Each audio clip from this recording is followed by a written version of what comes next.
My fingers were trembling when I opened my jewelry box that morning.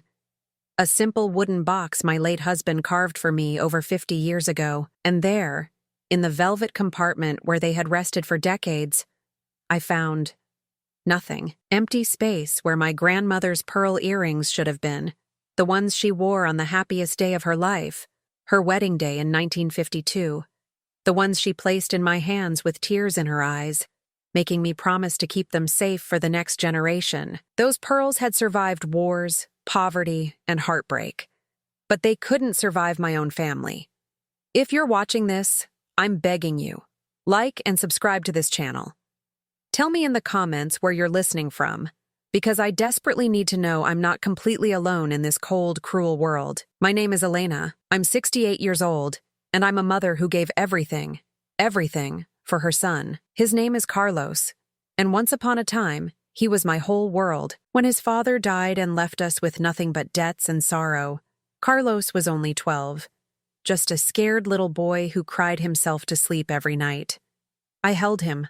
I promised him we would be okay, that I would take care of him, and I kept that promise. For 15 years, I worked double shifts at the textile factory. My hands bled, my back ached, my feet swelled until I could barely walk. I sold my car and took 3 buses to get to work. I sold my mother's precious china set, the one she brought from the old country. I even sold my wedding dress, the last piece of my husband I had left, just to pay for Carlos's textbooks. When he graduated with his engineering degree, I sat in that auditorium with tears streaming down my face, thinking that every sacrifice, every painful sacrifice, had been worth it. But I was so wrong. So terribly, heartbreakingly wrong. But standing there in my bedroom, staring at the empty velvet slots where my most precious memories should have been, I realized I didn't know my son at all. The jewelry box was sitting exactly where I always kept it, on my dresser next to the photo of my late husband Miguel. But inside, where my grandmother's earrings should have been nestled safely in their little compartment, there was nothing but dust.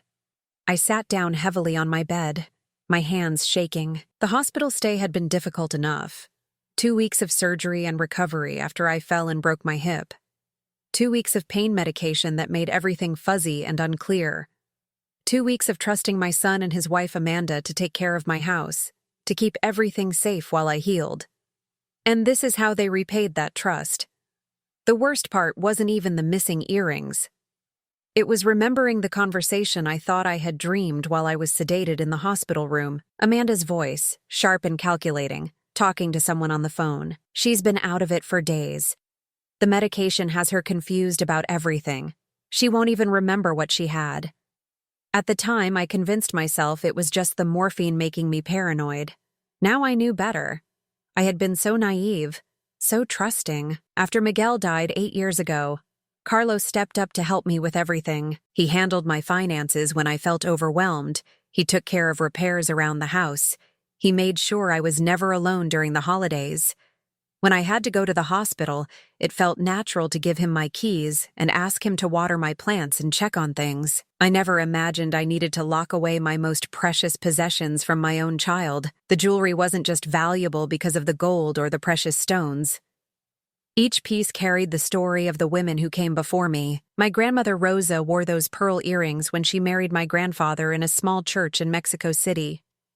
She told me they were the only beautiful things she owned during the Depression, the only items that made her feel elegant when everything else in their life was struggle and hardship. When she passed them down to my mother, she made her promise to only wear them on the most important days of her life.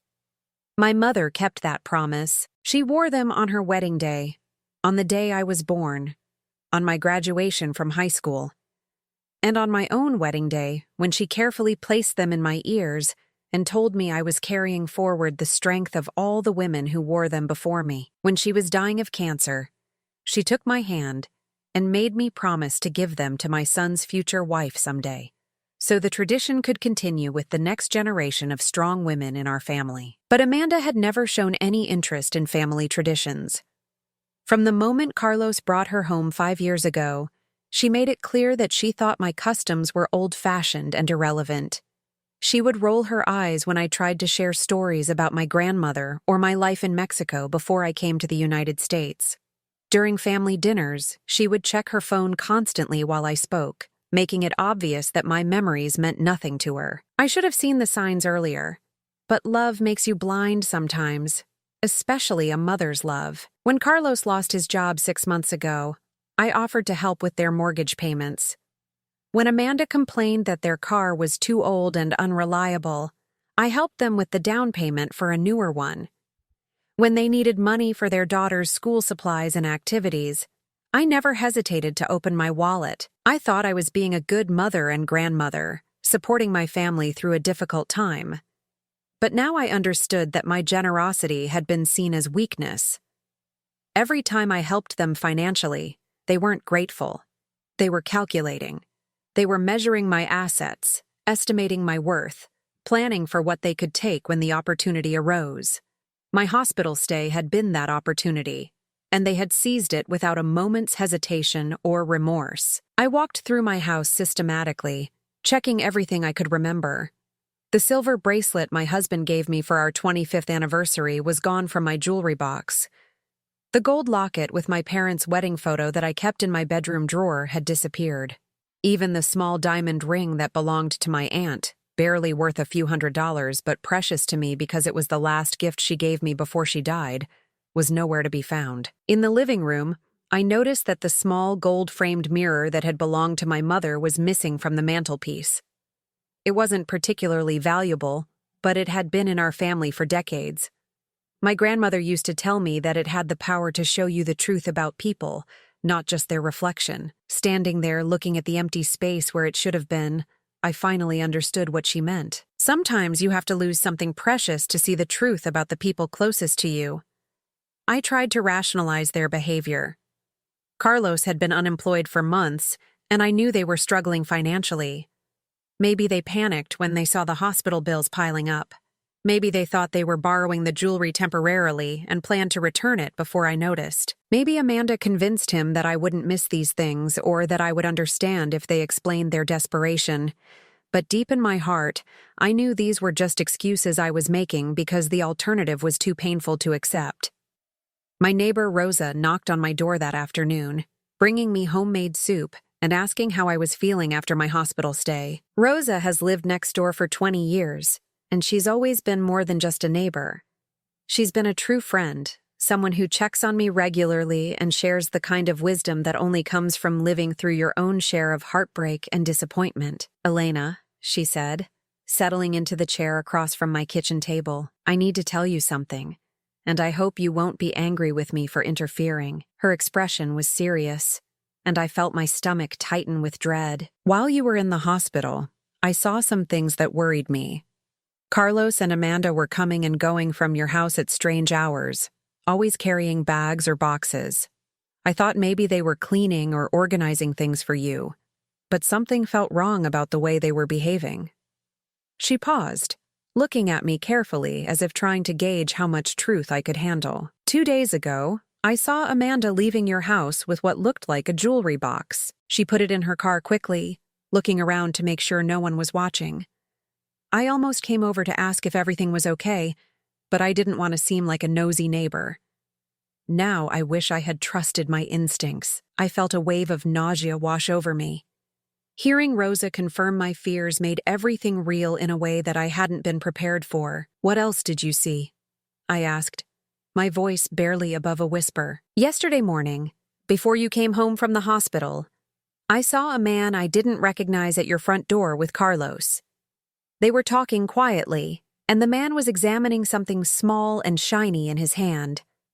After he left, Carlos went back inside and came out with another bag.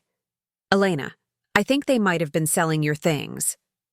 The room felt like it was spinning around me. My own son, the boy I had sacrificed everything for, had been systematically looting my house while I lay helpless in a hospital bed. And Amanda, the woman I had welcomed into my family despite her coldness toward me, had been encouraging him, or maybe even leading him in this betrayal. The magnitude of their deception was overwhelming. I knew I had to confront them, But I also knew I needed to be strategic about it. If they were willing to steal from me while I was vulnerable and sick, they might be capable of even worse behavior if they felt cornered. I needed evidence, and I needed witnesses. Most importantly, I needed to protect what little I had left before they realized I was onto them. That evening, I called Carlos and asked him to come over to help me with something. I kept my voice casual and grateful, the way I always sounded when I needed his help. I didn't want him to suspect that I knew what he had done. When he arrived an hour later, Amanda was with him, which actually made me feel more confident about my plan. If they were both there, I could address this situation once and for all. "Mom, you look good," Carlos said, giving me a hug that felt different than usual. Before, when he hugged me, I felt loved and protected. Now I felt like he was assessing my physical condition, maybe wondering how much the hospital stay had affected my memory or my awareness of my surroundings. "How are you feeling? Are you in much pain?" "I'm managing," I replied, studying his face for any sign of guilt or remorse. "The medication is helping, but it makes me feel confused sometimes. I keep thinking I'm forgetting things or misplacing things." I watched his expression carefully as I said this, looking for any reaction that might reveal his involvement in my missing jewelry. Amanda was standing near my mantelpiece, and I noticed her glance toward the spot where my mother's mirror used to sit. When she realized I was watching her, she quickly looked away, but not before I saw something that looked like satisfaction in her eyes. She was pleased that I seemed confused and uncertain. She thought the medication had made me an easier target for their manipulation. "Actually," I continued, "I was hoping you could help me figure something out. I've been looking for some of my jewelry to wear to church this Sunday, but I can't seem to find several pieces. My memory isn't as sharp as it used to be, and I'm worried I might have put them somewhere safe and forgotten where." Carlos and Amanda exchanged a quick glance, so brief that I almost missed it. But I had been married for 30 years to a man who taught me to pay attention to the small details that people think nobody notices. That glance told me everything I needed to know about their guilt and their coordination in deceiving me. "What kind of jewelry are you missing, Mom?" Carlos asked, his voice carefully neutral. He was good at pretending to be concerned. I had to give him credit for that. If I hadn't already known what he had done, I might have believed he was genuinely trying to help me solve a mystery. "Oh, several pieces," I said, walking toward my bedroom and gesturing for them to follow me. "My grandmother's pearl earrings, the bracelet your father gave me for our anniversary, my mother's gold locket. Maybe you could help me look through my jewelry box and see if I'm overlooking them somehow." I opened the jewelry box slowly, making sure they could see each empty compartment where precious items used to rest. Carlos leaned forward, studying the box intently as if he was really trying to help me locate the missing pieces. His performance was almost convincing, but I could see the tension in his jaw, the way his hands clenched slightly when he thought I wasn't looking. Amanda, on the other hand, seemed less concerned with maintaining the charade. She was checking her phone, tapping her foot impatiently, clearly wanting this conversation to end as quickly as possible. Her indifference to my distress was almost more hurtful than Carlos's elaborate deception. "Mom, when was the last time you remember seeing these pieces?" Carlos asked. "Maybe you moved them somewhere else for safekeeping and forgot about it because of all the stress with your accident and the hospital stay." It was such a reasonable question, asked with such apparent concern, that for a moment I almost doubted my own certainty about what had happened. But then I remembered Rosa's observations, and I remembered the conversation I had overheard in the hospital, and I knew I couldn't let them gaslight me into believing I was confused or paranoid. "I saw them all just before my accident," I said firmly. "I remember because I was organizing my jewelry box that morning, thinking about which pieces I wanted to make sure were properly insured. Everything was exactly where it should have been. But now that I'm looking more carefully, I realize that several other items are missing too." I pointed to various empty spots in the jewelry box, describing each missing piece in detail. As I talked, I watched their faces carefully. Carlos was maintaining his expression of concerned confusion, but I could see sweat forming on his forehead despite the cool temperature in the room. Amanda had stopped checking her phone and was now paying attention to every word I said, her eyes sharp and calculating. "That's really strange, Mom," Carlos said finally. "Do you think it's possible that someone broke into the house while you were in the hospital? Maybe I should call the police and report a burglary." The audacity of his suggestion took my breath away for a moment. He was actually suggesting that we report his own crimes to the police, probably confident that there wouldn't be enough evidence to trace the theft back to him. Or maybe he was planning to blame it on a fictional intruder, creating an elaborate story that would explain away the missing jewelry while positioning himself as the concerned son trying to help his victimized mother. "That's an interesting idea," I replied carefully. "But wouldn't a burglar have taken other things too? My television, my computer, the cash I keep in my dresser drawer? It seems like they only took jewelry and only specific pieces. Almost like they knew exactly what to look for and where to find it." Amanda's phone rang at that moment, and she answered it quickly, stepping out of the room to take the call. I could hear her voice from the hallway, speaking in urgent, hushed tones to whoever was on the other end. I couldn't make out the words, but her tone was tense and worried. After a few minutes, she returned to the bedroom, her face pale and her manner more agitated than before. "Carlos, we need to go," she said abruptly. "There's a problem with Sophia's school pickup, and I need to get there right away." Their daughter Sophia was my granddaughter, 8 years old and completely innocent of her parents' crimes. I loved her desperately, and one of my greatest fears about confronting Carlos and Amanda was that I might lose access to her. But I also knew that I couldn't continue pretending everything was normal just to preserve a relationship that was built on lies and theft. "Of course," I said, walking them toward the front door. "Thank you for trying to help me figure out this mystery. I'm sure we'll get to the bottom of it eventually." As they were leaving, Carlos turned back to me with what seemed like genuine concern in his eyes. "Mom, please don't worry too much about this. I'm sure there's a simple explanation.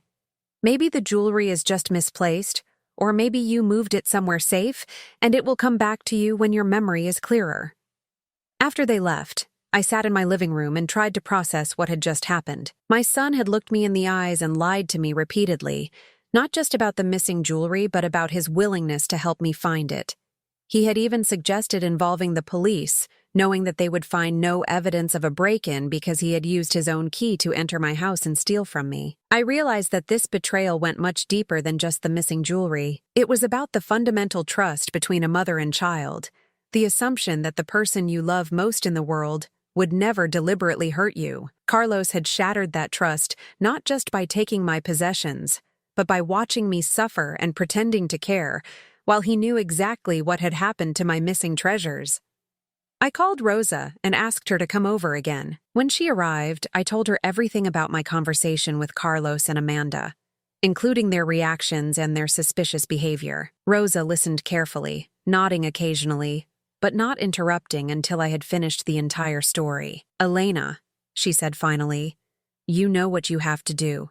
You can't let them continue stealing from you, and you can't pretend this never happened. But you also need to be careful about how you handle this situation, because family conflicts can get very ugly, very quickly." She was right, of course. I had to decide whether I wanted to try to resolve this privately within the family, or whether I needed to involve outside authorities.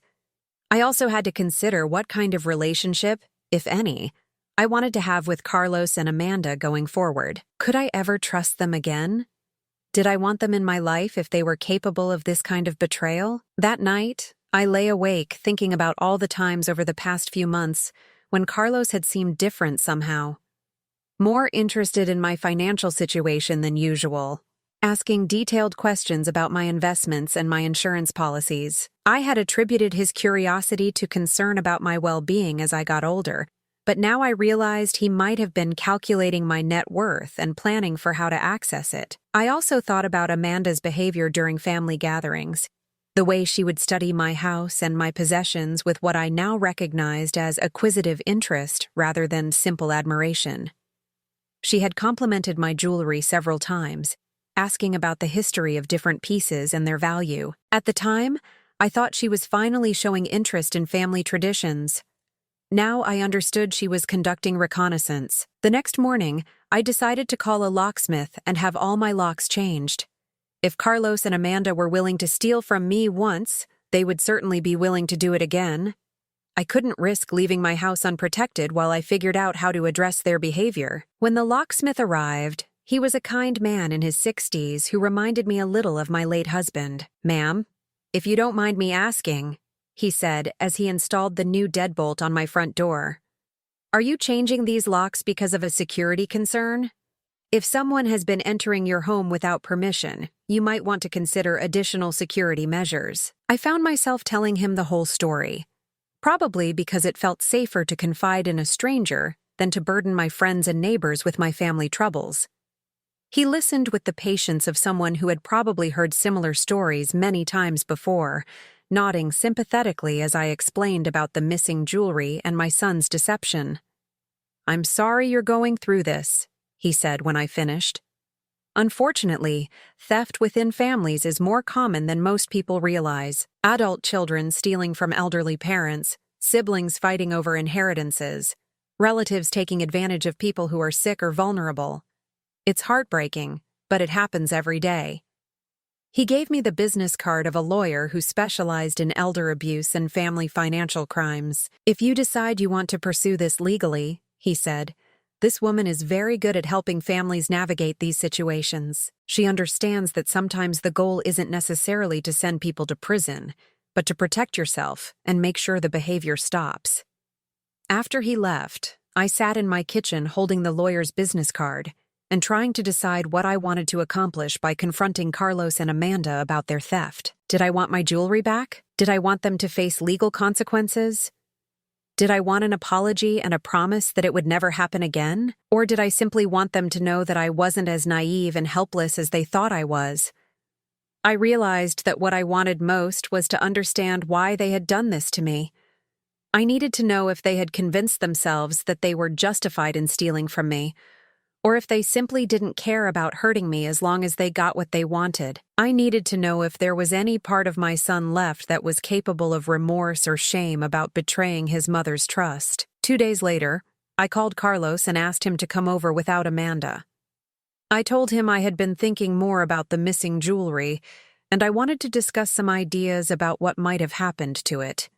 When he arrived, he seemed nervous and distracted, not at all like the confident, caring son who had visited me just a few days earlier. "Carlos," I said, sitting across from him at my kitchen table, "I need to ask you something directly, and I need you to tell me the truth.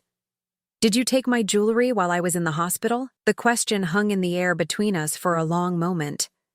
I watched his face carefully, looking for any sign that he might be prepared to confess and apologize for what he had done. Instead, I saw his expression harden into something I had never seen before. Cold, defensive, and completely without remorse. "Mom, how can you even ask me something like that?" he said, his voice rising slightly. "I'm your son. I would never steal from you. I can't believe you would accuse me of something so horrible." His denial was so immediate and so vehement that for a moment I wondered if I had made a terrible mistake. But then I remembered Rosa's observations, and I remembered the empty spaces in my jewelry box, and I knew I couldn't let him manipulate me into doubting what I knew to be true. "Carlos," I said quietly, "Rosa saw Amanda leaving my house with my jewelry box while I was still in the hospital. She saw you meeting with a man who appeared to be examining something valuable. I know what you did, and I need you to be honest with me about why you did it." His face went completely white, and for a moment he looked like the scared little boy he used to be when he was caught in a lie. But then his expression changed again, becoming angry and defensive in a way that frightened me. "You've been spying on me?" he demanded. "You've got the neighbors watching my every move and reporting back to you? What kind of mother does that to her own son?" I was stunned by his response. Instead of showing any remorse or shame about stealing from me, he was attacking me for discovering his theft. He was making me the villain in this situation, as if I had wronged him by protecting my own property and trying to understand what had happened to my missing possessions. "I haven't been spying on anyone," I replied, trying to keep my voice calm despite my growing anger. "Rosa is a concerned neighbor who noticed suspicious activity at my house while I was vulnerable and hospitalized. She was trying to look out for me, which is more than I can say for my own son." Carlos stood up abruptly, pacing around my kitchen like a caged animal. "This is ridiculous," he said. "You're accusing me of being a thief based on gossip from a nosy neighbor. You don't have any proof of anything, and you're destroying our relationship over some jewelry that probably isn't even missing." "It is missing, Carlos," I said firmly. "Every piece I told you about is gone from where I kept it. And I know you took it because you're the only one who had access to my house while I was away. You're the only one I trusted with my keys and my security." He stopped pacing and turned to face me, and I saw something in his eyes that I had never seen before, a coldness that made me realize I didn't know my son as well as I thought I did. "Fine," he said. "Let's say, hypothetically, that I did take some of your jewelry. What exactly do you think you're going to do about it?" The casual way he said it, the complete lack of remorse or shame in his voice, hit me like a physical blow. He wasn't even pretending to care that he had betrayed my trust and stolen from me. He was challenging me, daring me to do something about it, confident that I wouldn't be willing to risk our relationship or my access to my granddaughter. "I want it back," I said simply. "All of it. And I want you to promise me that you will never steal from me again." He laughed, a harsh sound that I had never heard from him before. "Mom, you're 68 years old. You live alone in a house that's too big for you, surrounded by stuff you never use and don't need. What difference does it make if some of that stuff helps your family when we're struggling financially?" I felt like he had slapped me across the face. He was justifying his theft by suggesting that my possessions didn't matter because I was old, and that his financial problems gave him the right to take whatever he wanted from me. The disrespect in his words was almost harder to bear than the original betrayal. "Those aren't just stuff, Carlos," I said, my voice shaking with emotion. "That jewelry represents 4 generations of women in our family. My grandmother's earrings, my mother's locket, the bracelet your father gave me, these are irreplaceable pieces of our family history. They have meaning and value that goes far beyond money." "History doesn't pay bills, Mom," he replied coldly. "Amanda and I have been struggling for months while you sit here hoarding jewelry you never wear and money you never spend. We figured you wouldn't even miss a few pieces, especially since your memory hasn't been very reliable lately." The cruelty of that statement took my breath away. He was using my temporary confusion from the hospital medication to justify stealing from me, and he was suggesting that my age and occasional forgetfulness made me a legitimate target for his crimes. This wasn't the son I had raised, the boy I had sacrificed everything for. This was a stranger who happened to share my DNA. "Get out of my house," I said, standing up from the table. "Get out of my house right now, and don't come back until you're ready to return what you stole and apologize for betraying me." He stared at me for a moment, and I think he was surprised by the strength in my voice. Maybe he had expected me to back down, to accept his explanation and pretend this conversation had never happened. Instead, I was standing up to him, demanding accountability for his actions. "Fine," he said, walking toward the door. "But don't think you can threaten me into giving you anything back. And don't think you can keep me away from my daughter by changing your locks and acting paranoid. Sophia loves her grandmother, and I won't let you use this family drama to manipulate our relationship with her." After he left, I sat in my kitchen and cried for the first time since my husband's funeral. But these weren't tears of grief for someone I had lost. These were tears of mourning for someone who had never existed in the first place. The son I thought I knew, the caring man who had helped me through my husband's death and my own aging, was apparently a fiction I had created to avoid seeing the truth about who Carlos really was. That night, Rosa came over with dinner and found me still sitting at my kitchen table, staring at the business card the locksmith had given me. She didn't ask any questions about how my conversation with Carlos had gone. She could probably read the answer on my face. "Elena," she said gently, "I think it's time to call that lawyer." I nodded, knowing she was right, but dreading the steps I would have to take to protect myself from my own son. I had always imagined that family conflicts were things that happened to other people, not something I would ever have to navigate in my own life. But I was learning that sometimes the people we love most are capable of hurting us in ways we never thought possible. The next morning, I called the lawyer whose card I had been carrying around for days. Her name was Maria Santos, and she specialized in helping elderly clients deal with financial abuse by family members. When I explained my situation, she didn't seem surprised or shocked. She had apparently heard similar stories many times before.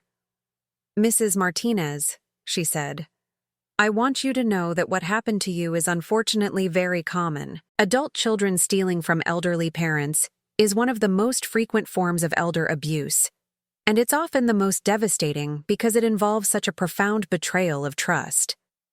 She explained that I had several options for how to proceed. I could file a police report and pursue criminal charges, which might result in Carlos facing jail time if he was convicted. I could pursue civil litigation to recover the value of the stolen jewelry, which would involve suing my own son for monetary damages. Or I could try to resolve the situation privately through mediation, with the understanding that there was no guarantee Carlos would cooperate or return what he had stolen. "What do you want to accomplish?" she asked me. "Is your primary goal to get your jewelry back? To make sure this behavior stops? To see your son face consequences for his actions? Or to find some way to repair your relationship with him?" I thought about her question for a long time before answering. What I really wanted was to turn back time and prevent this whole situation from happening. I wanted to go back to believing that my son was a good man who would never hurt me, and I wanted to feel safe and protected in my own home again. But since I couldn't have any of those things, I had to decide what kind of future I wanted to create for myself. "I want my jewelry back," I said finally. "But more than that, I want to make sure he can never steal from me again. And I want him to understand that there are consequences for betraying the people who love you." Maria explained that she could send Carlos a formal letter demanding the return of the stolen property with the threat of criminal prosecution if he didn't comply within a specified time frame. She could also help me document all of the missing items and their value, which would be important if I decided to pursue legal action later. "I have to warn you," she said, "that taking legal action against a family member often makes the situation worse before it gets better. Your son may become more hostile and defensive, and other family members may pressure you to drop the matter to keep the peace. You need to be prepared for the possibility that this will permanently damage your relationships with people you care about." I understood what she was saying, but I also knew that my relationship with Carlos was already permanently damaged. The moment he decided to steal from me while I was sick and helpless, he destroyed whatever trust and love had existed between us. I couldn't pretend that everything was normal when I now knew what he was capable of doing to me. 3 days later, Carlos received a certified letter from Maria's law firm demanding the immediate return of all stolen jewelry and threatening criminal prosecution if he didn't comply within 10 days. According to the Postal Service tracking information, he signed for the letter on a Thursday afternoon. By Friday evening, my phone was ringing. "Mom, what the hell is wrong with you?" Carlos's voice was furious and panicked when I answered the call. "You sent lawyers after me? You're threatening to have your own son arrested over some jewelry?" "I asked you to return what you stole from me," I replied calmly. "You refused and tried to justify your theft by saying I didn't need those things. Now you're facing the consequences of your choice to commit crimes against your own mother."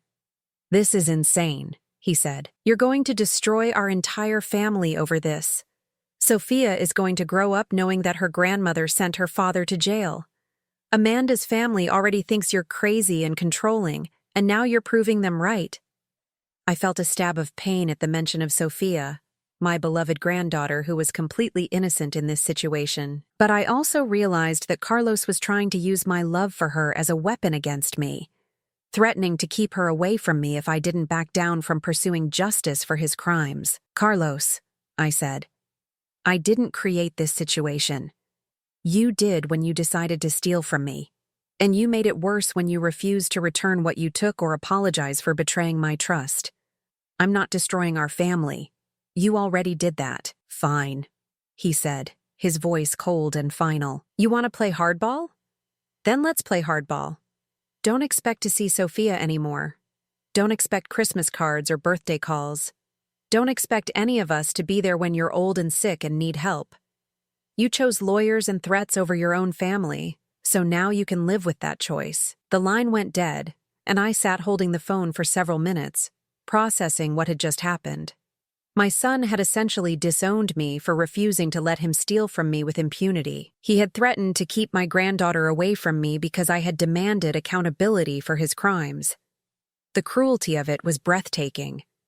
But I also felt something I hadn't expected: relief. For months, I had been making excuses for Carlos's behavior and trying to maintain a relationship with him, despite his increasing coldness and selfishness.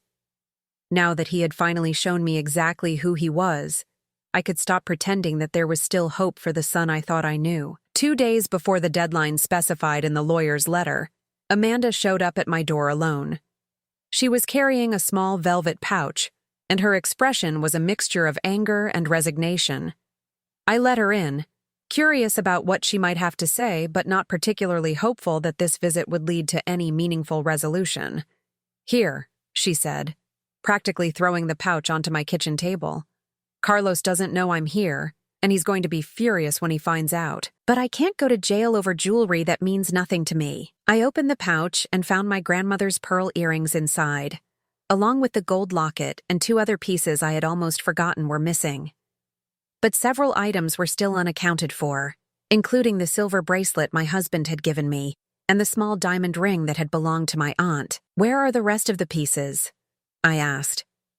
Amanda's face flushed red, and she looked away from me. "Some of them were already sold before Carlos got your lawyer's letter.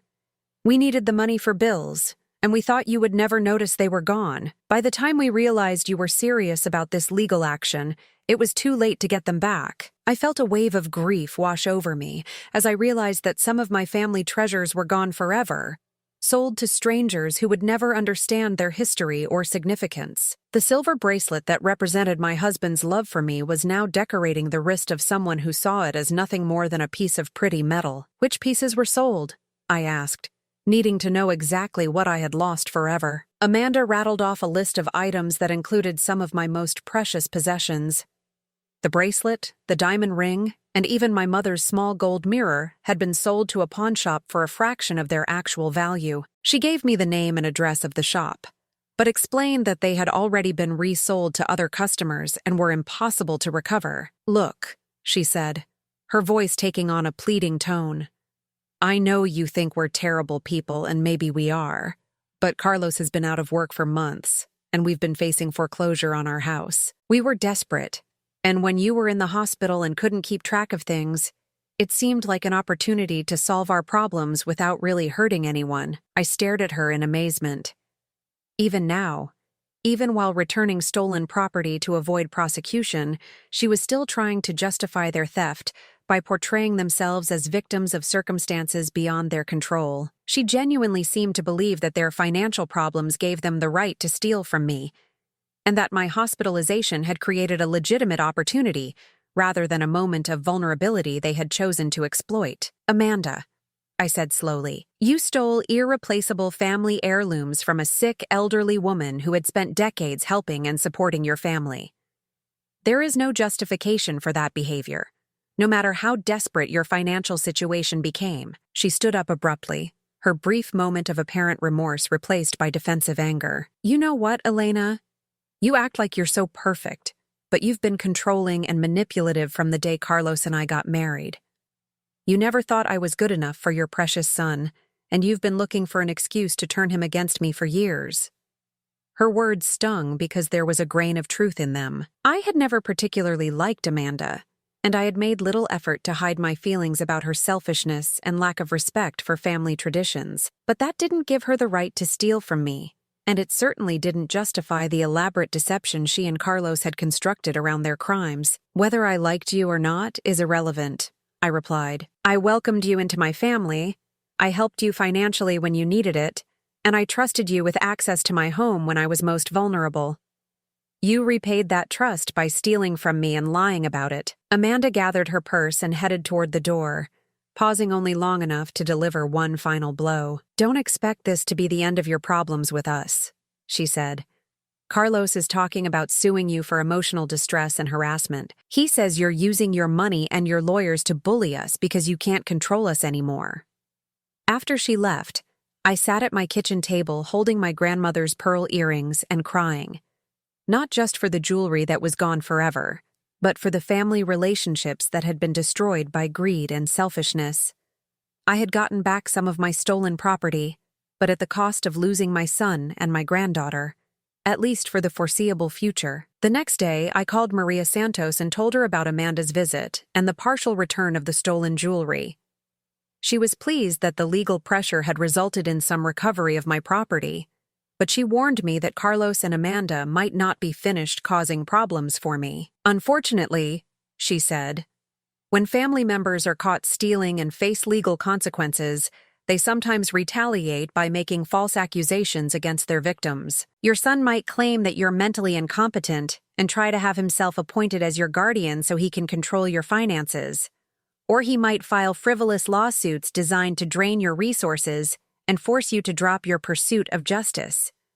She recommended that I document everything carefully, every conversation, every threat, every piece of evidence related to the theft and its aftermath. She also suggested that I consider having a psychological evaluation done to establish my mental competency, just in case Carlos tried to challenge my ability to make my own financial and legal decisions. Over the next few weeks, I discovered that Amanda had been right about one thing. This wasn't the end of my problems with them. Carlos began calling me at all hours of the day and night, sometimes drunk and belligerent, sometimes coldly threatening, always trying to make me feel guilty for refusing to be victimized quietly. You're going to die alone, he told me during one particularly vicious late-night call. When you're lying in a nursing home with no visitors and no one who cares about you, remember that you chose lawyers over family. You chose money over love. I started keeping a detailed log of these calls, recording the dates, times, and content of each conversation.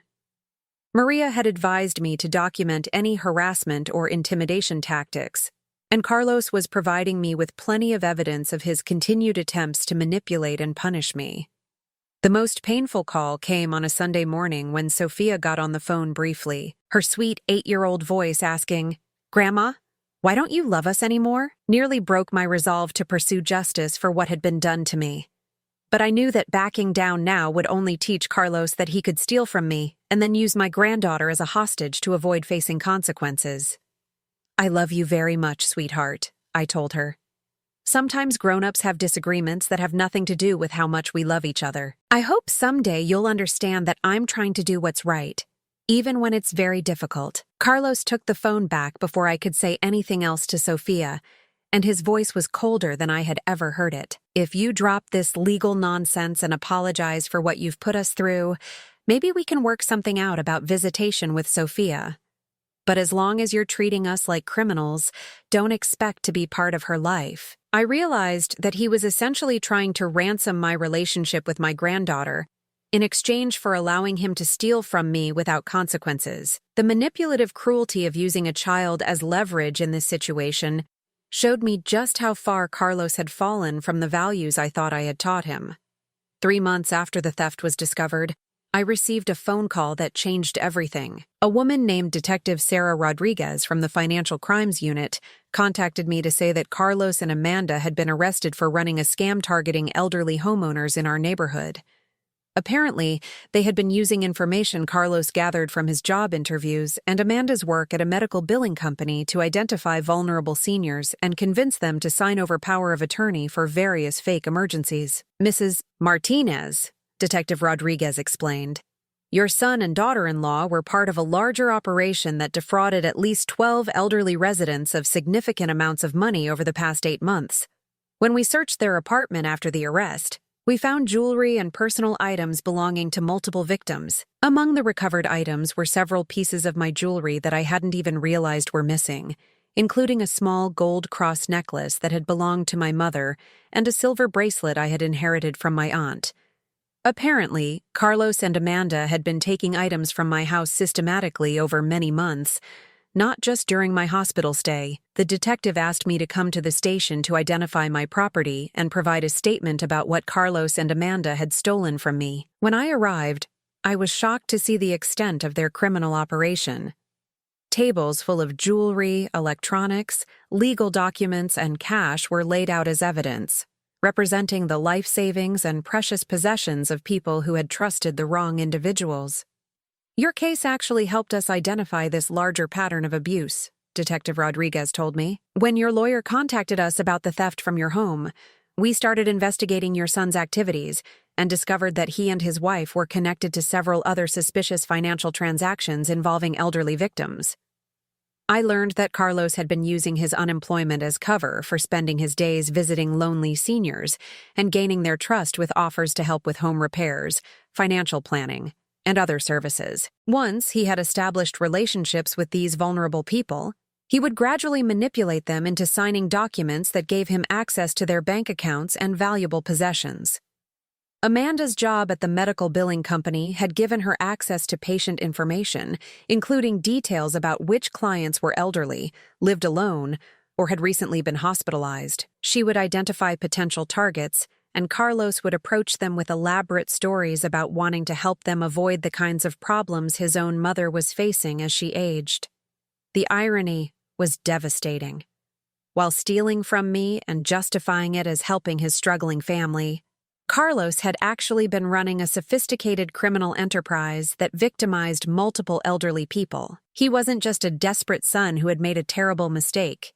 He was a predator who had turned stealing from vulnerable seniors into his full-time occupation. During the investigation, I learned details about Carlos and Amanda's lifestyle that I had never known.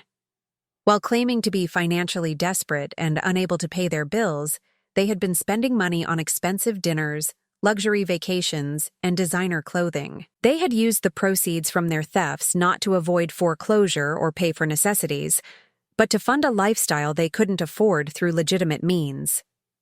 The case made local news, and suddenly everyone in my neighborhood knew that my son and daughter-in-law were criminals who had been preying on elderly residents. I felt ashamed and embarrassed, even though I knew intellectually that I wasn't responsible for their choices. But I also felt vindicated in my decision to pursue legal action, rather than quietly accepting their theft and lies. Several of the other victims contacted me after seeing my name mentioned in the news reports. These were people I had known casually for years, neighbors I would wave to at the grocery store, fellow parishioners from my church, members of my community who had suffered devastating financial and emotional losses because they had trusted my son. Mrs. Patterson, an 82-year-old widow who lived 3 streets over from me, had lost $15,000 after Carlos convinced her to let him help her invest her late husband's life insurance money in a fake investment scheme. Mr. Chen, a 75-year-old retired teacher, had signed over power of attorney to Carlos during a fake medical emergency and lost access to his savings account for weeks while Carlos drained thousands of dollars. I trusted him because he was your son, Mrs. Patterson told me when she called to talk about the case. He showed me your picture and talked about how much he loved and worried about you. He said he wanted to help me avoid the financial confusion that elderly people like his mother often faced as they got older. The cruel irony of Carlos using me as a reference while he was actively stealing from me was almost too much to bear. He had literally been telling other victims that he was a caring son who was trying to protect his elderly mother, while simultaneously looting my jewelry box and planning to steal even more from me when the opportunity arose. When the court case finally concluded, Carlos was sentenced to 4 years in prison, and Amanda received 2 years plus restitution payments to all victims.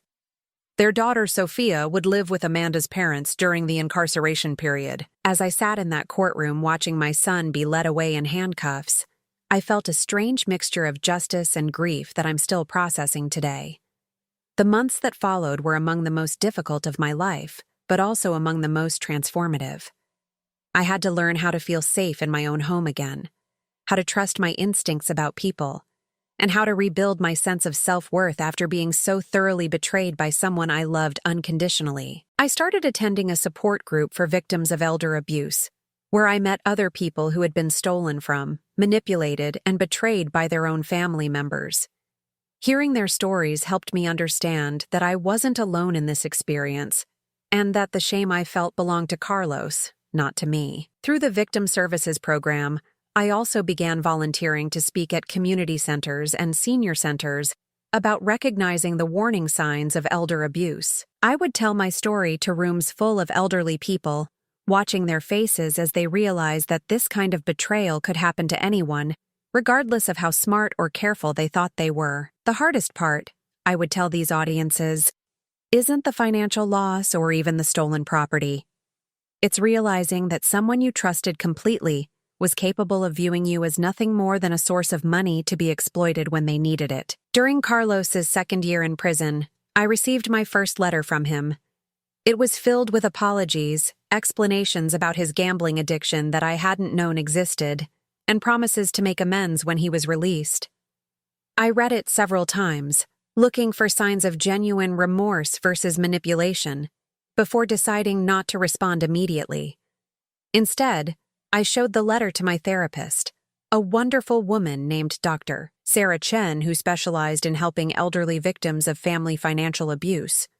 She helped me understand that I didn't owe Carlos forgiveness just because he was my son, and that taking time to protect my own emotional well-being was not selfish or cruel.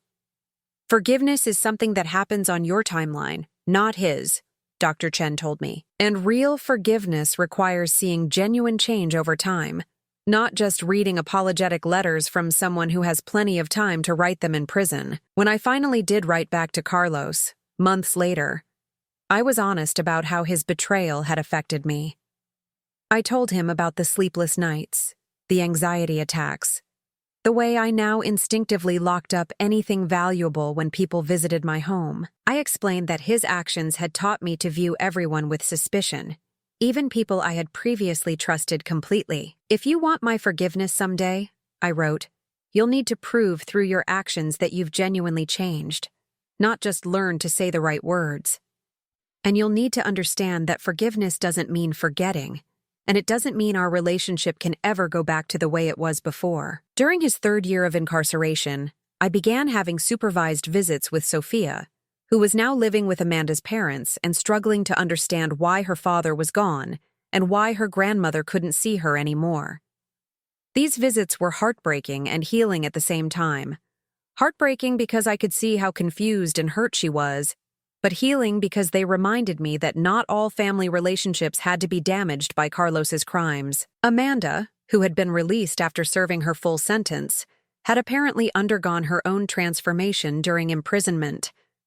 When she brought Sophia to our first supervised visit, she apologized to me with what seemed like genuine remorse. I know this doesn't fix anything, she said, but I need you to know that I realize what we did to you was unforgivable. You were always kind to us, even when I was cold to you, and we repaid that kindness by stealing from you when you were at your most vulnerable. I appreciated her apology, but I had learned to be skeptical of words without corresponding actions. Over the months that followed, however, Amanda consistently demonstrated respect for the boundaries I had established and never pressured me to reconcile with Carlos or to provide financial help to their family. When Carlos was released after serving his full 4-year sentence, I learned about it through his parole officer rather than from him directly. He was living in a halfway house and working construction jobs while attending mandatory counseling sessions for his gambling addiction. Most importantly, he respected the no-contact order that had been established as part of his parole conditions. He didn't call me, didn't show up at my house, didn't try to approach me at community events. This restraint was actually more convincing to me than any letter could have been, because it demonstrated that he was capable of putting my needs ahead of his desire for immediate reconciliation. The first time I saw Carlos after his release was at Sophia's school Christmas concert 18 months later. We sat in different sections of the auditorium and didn't speak to each other, but I could see him watching her perform with tears in his eyes. Whatever else was true about him, his love for his daughter seemed genuine and profound. After the concert, as I was preparing to leave, Carlos approached me but stopped several feet away, respecting the distance required by his parole conditions. "Mom," he said quietly, "I know I don't have the right to ask anything from you, but thank you for being here for Sophia. She needed to see that our family problems didn't mean losing her grandmother too." I studied his face, looking for signs of the manipulative person who had stolen from me while justifying it as helping his struggling family. Instead, I saw someone who looked genuinely humbled by his experiences and genuinely grateful that I hadn't let his crimes destroy my relationship with his daughter. "You're right," I replied. You don't have the right to ask anything from me.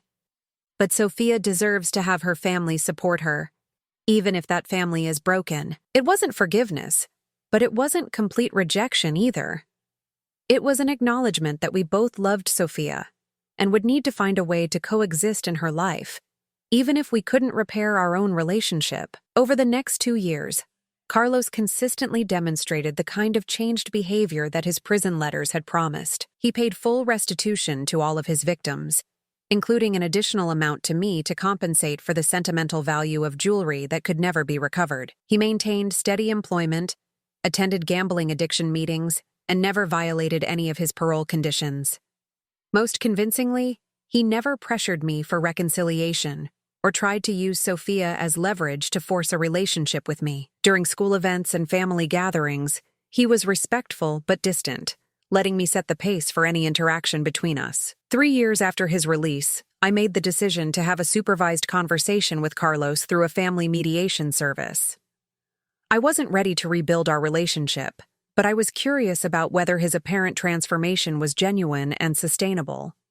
"I think about what I did to you every day," he told me during that mediated conversation. "Not just the stealing, but the way I justified it by telling myself that you were too old to need those things. I realize now that I dehumanized you in my mind to make it easier to steal from you. And that's something I'll have to live with for the rest of my life." He explained that therapy had helped him understand how his gambling addiction had gradually warped his thinking until he viewed everyone in his life, including me, as potential sources of money to fund his habit. He had convinced himself that taking my jewelry was borrowing rather than stealing, and that I would never miss items I rarely wore. "The worst part," he said, "is that I used your love for me as a weapon against you. I knew you trusted me completely, and I exploited that trust because I knew you would never suspect your own son of stealing from you." This conversation didn't immediately repair our relationship, but it helped me understand that Carlos seemed to genuinely comprehend the magnitude of his betrayal. He wasn't minimizing his actions or blaming them on circumstances beyond his control. He was taking full responsibility for the choices he had made and the harm he had caused. Today, 5 years after Carlos's release from prison, we have what I would describe as a cautiously cordial relationship. We attend family events together for Sophia's sake. We exchange polite greetings and brief conversations, and we coordinate our schedules to make sure she has access to both of us. I have not forgiven Carlos completely, and I may never fully trust him again. But I have reached a place of acceptance about what happened, and peace about my decision to pursue justice rather than enabling his criminal behavior by staying silent. The story you just heard was modified in names and places to protect the identity of the people involved. We don't tell these stories to judge anyone, but with the hope that someone listening might pause and reflect on how many mothers are suffering in silence within their own homes. I really wonder, if you were in my place, what would you have done? Would you have chosen silence to keep the peace? Or would you have dared to face everything to reclaim your own voice? I want to know your thoughts because each story can become a candle that lights the way for others. God always blesses us, and I'm certain that courage leads us to better days. Meanwhile, on the final screen, I'll leave you with 2 of the channel's favorite stories. I'm sure you'll be surprised by them.